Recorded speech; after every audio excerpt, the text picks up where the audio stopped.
L'amour dans le mariage. La définition de l'amour est dans la parole de Dieu. Ce n'est pas la définition que le monde nous donne, mais c'est la définition que Dieu nous donne. Nous avions déjà dit que l'amour n'est pas un sentiment. Les sentiments partent, les sentiments viennent et ça part. Les émotions, ça va en haut et en bas. Mais avec Dieu, on peut être stable. On peut marcher dans l'amour, dans le mariage. C'est tellement important. C'est pour cela que nous voyons tant de problèmes et de divorces dans les mariages qui se cassent, qui se brisent parce qu'ils n'ont plus l'amour. Ils n'ont pas pu trouver l'amour de Dieu. Et en fait, c'est à nous de faire cet effort. La Bible dit que quand nous sommes sauvés, nous avons une mesure de l'amour de Dieu. L'amour de Dieu a été déversé dans nos cœurs. Donc, nous sommes capables d'aimer quand nous sommes nés de nouveau. Alors, 1 Corinthiens 13, versets 4 à 8, c'est la définition de Dieu de l'amour. L'amour que nous devons agir, nous devons grandir dans cet amour, nous devons nous développer dans cet amour. C'est-à-dire que ce n'est pas nécessairement automatique, mais nous serons testés. Nous serons testés par des épreuves de tous les jours. Alors, si vous n'êtes pas marié, vous pouvez appliquer cela dans la vie de tous les jours, pour votre frère, vos sœurs, votre famille, vos voisins, les gens autour de vous. Ce n'est pas seulement dans le mariage, mais nous parlons spécifiquement dans le mariage.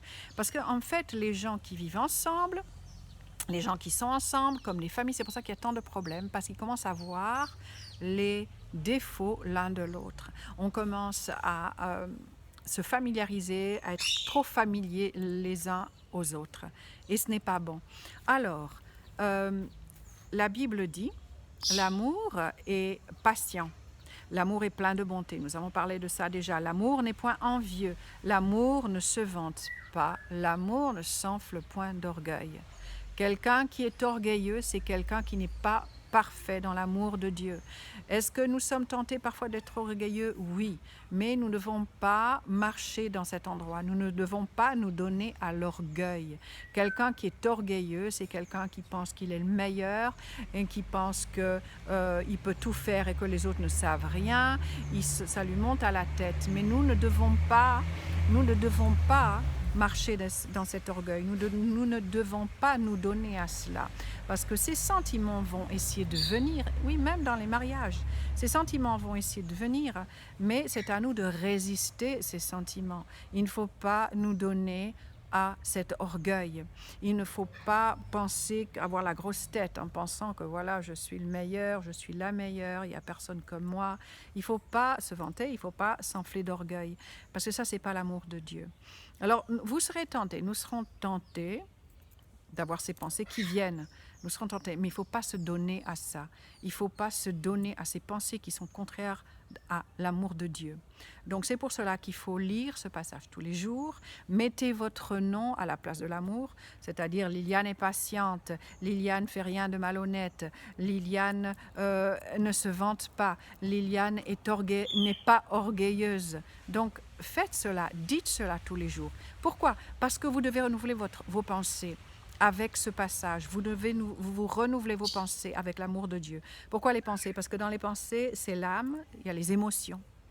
Et les émotions vont dans tous les sens. Mais on ne peut pas faire cela. Il faut rester stable et constant. Il ne faut pas se laisser donner par les émotions qui sont contraires à la parole de Dieu.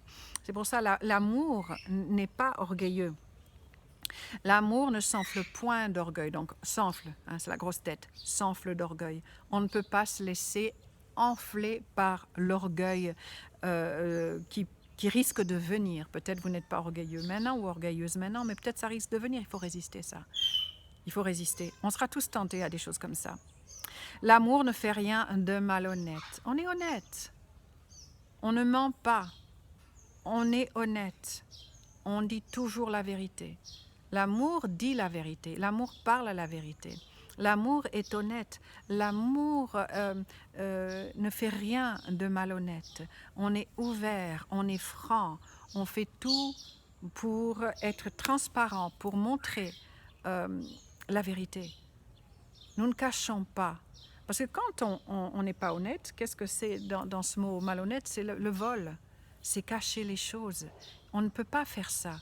L'amour n'est pas parfait. L'amour de Dieu n'est pas parfait si on cache. On fait des choses malhonnêtes. On fait des choses derrière le dos de notre époux, derrière le dos de notre épouse.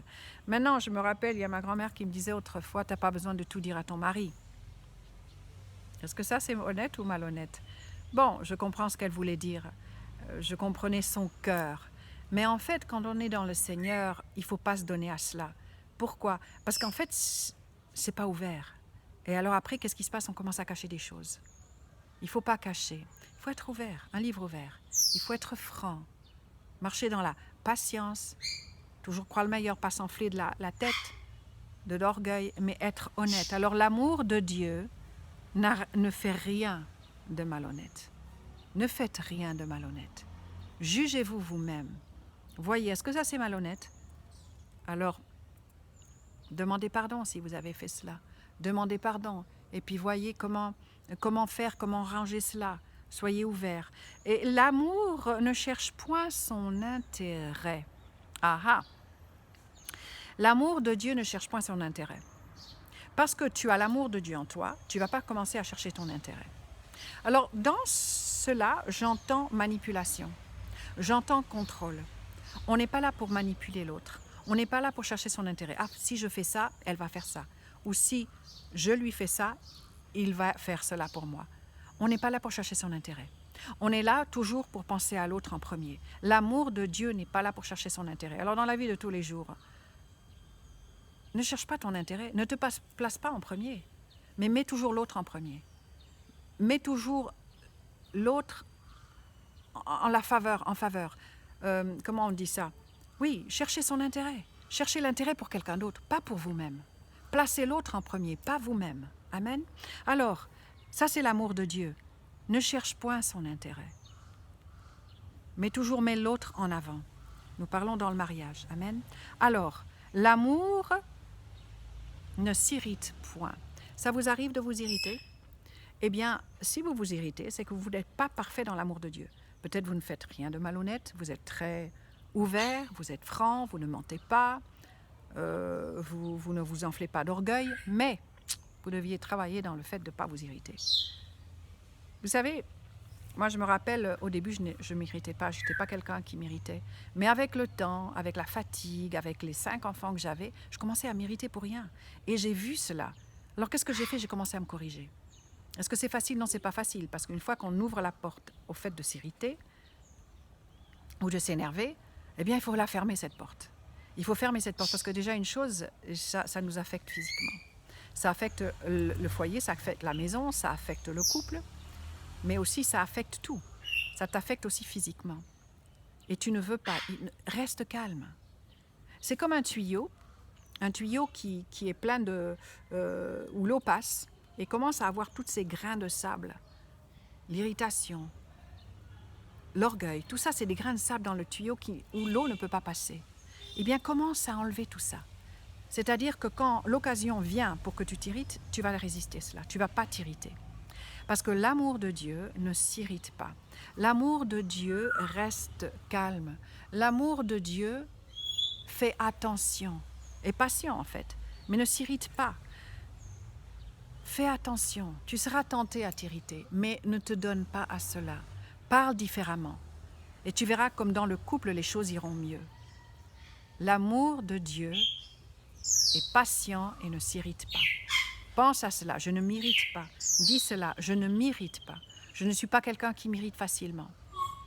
Peut-être même, prenez l'habitude à ne pas vous irriter. Par exemple, quand vous êtes dans la circulation, il y a quelqu'un qui vous passe devant, le nez, vous avez presque eu un accident, vous êtes énervé, mais c'est quoi ça? Non, restez calme. Calme, ça ne veut pas dire qu'il faut accepter tout ce qui se passe autour de nous, mais nous restons calmes. Amen. Ça, c'est l'amour de Dieu.